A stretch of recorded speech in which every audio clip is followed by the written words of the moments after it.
It's for you to sit here and enjoy the bounty of life. Do not act like you are running the whole planet. Human being means one who knows how to be. People's idea of education is information. We are mistaking information for intelligence. Mind is like a cloud, you can make it any shape. So, your sense of happiness is only when everybody is doing worse than you. What kind of life is that? Have you ever thought about how this universe functions? And what is your role in this universe? Should we be spending time focusing on others? Well, Sadhguru has the answers to these questions. Let's listen to him. Do not act like you are running the whole planet or you are running the whole universe for that matter. You are not. It is happening by itself. You are a tiny little creature who is here for a little bit of time. Don't make so much fuss about it. To handle a few years of life, do not make such a big fuss. If you sit here, this person is a pleasant experience for you. If you are a pleasant experience for yourself, everybody else will also experience this person as a pleasant experience. What great things you will do or not do, that is subject to various realities. Nobody can fix it 100%. You must understand, our actions are largely determined by the times in which we exist. You need to understand what we are doing, our actions and what we do and do not do is the times in which we exist. If you are here 5,000 years ago, you would not be writing software. You would be doing something else. You would not be doing all the things that you're doing today. Don't think you are doing it, it is the times. In the times that we are in has its own weather, some smooth weather, some rough weather. If you learn to ride this weather gracefully, then people say you're a success. If you create a problem about every little fluctuation that happens, then you become a failure in your life. If you were a wave surfer, you've seen people surfing on the waves. What is his dream? He would like to have a tsunami. And the dream in a surfer's mind is a tsunami, 100-foot tall wave, woo, riding it. That would be the dream. If you know how to ride it, even the tsunami is a wonderful thing. How often do you test your memory power? Let's see Sadhguru explain how success is not confined to education alone. We are mistaking information for intelligence. Once you heap yourself with too much information, now attention is a serious problem. Once you have no attention, once you have no ability to hold your attention, you have lost your ability to access your intelligence also. You will just churn out the information from memory. In the yogic system, there are four main aspects of the mind. I'll not go into the detail, but the memory part of the mind is of least importance. It's the chitta, which is connected with the consciousness, which is most important.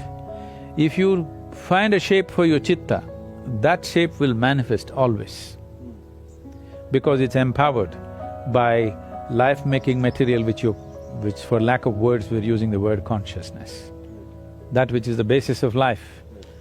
Once your mind is yoked to that, then what shape your mind takes, mind is like a cloud, you can make it any shape. You can make it godlike. The Middle East needs your help. Japan needs your help. Alabama needs your help. Tennessee needs your help. Louisiana needs your help. Philadelphia, disappointed and upset. They say we came to you because you could have brought us to life, they say. And now we have to go to the grave together. So I ask you today, how many ghosts are going to be around your bed when your time comes?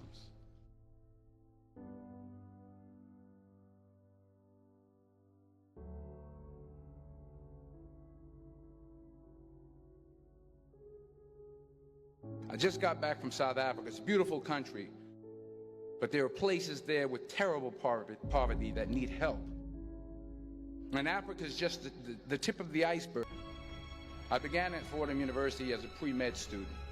I took a course called Cardiac Morphogenesis. Philadelphia needs your help. The world needs a lot, and we need it from you. We really do. We need it from you young people. I mean, I'm not speaking for the rest of us up here, but I know I'm getting a little grayer. We need it from you, the young people, because remember this. You got to get out there. You got to give it everything you got, whether it's your time, your talent, your prayers, or your treasures. What are you going to do with what you have? I'm not talking about how much you have. Some of you are business majors, some of you are theologians, nurses, sociologists, some of you have money, some of you have patience, some of you have kindness, some of you have love, some of you have the gift of long suffering. Whatever it is, whatever your gift is, what are you going to do with what you have? All right, now here's my last point about failure. Sometimes it's the best way to figure out where you're going. Your life will never be a straight path.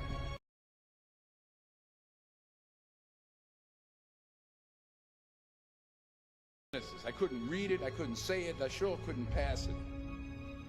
So then I decided to go into pre-law, then journalism. And with no academic focus, my grades took off in their own direction. I was a 1.8 GPA, and the university very politely suggested that it might be better to take some time off. I was 20 years old, I was at my lowest point. And then one day, and I remember the exact day, March 27th, 1975, I was helping my mother in her beauty shop. My mother owned a beauty shop up in Mount Vernon. And there was this older woman who was considered one of the elders in the town. And I didn't know her personally, but I was looking in the mirror, and every time I looked at the mirror, I could see her behind me, and she was staring at me. She just kept looking at me. Every time I looked at her, she kept giving me these strange looks. So she finally took the dryer off her head and said something I'll never forget. She said, "Young boy, I have a prophecy, a spiritual prophecy." She said, "You are going to travel the world and speak to millions of people." And in the years that followed, just as that woman prophesied, I have traveled the world and I have spoken to millions of people through my movement. Millions who up till this day couldn't see me. Up till this day I couldn't see while I was talking, and they couldn't see me. They couldn't see the real me. But I see you today, and I'm encouraged by what I see,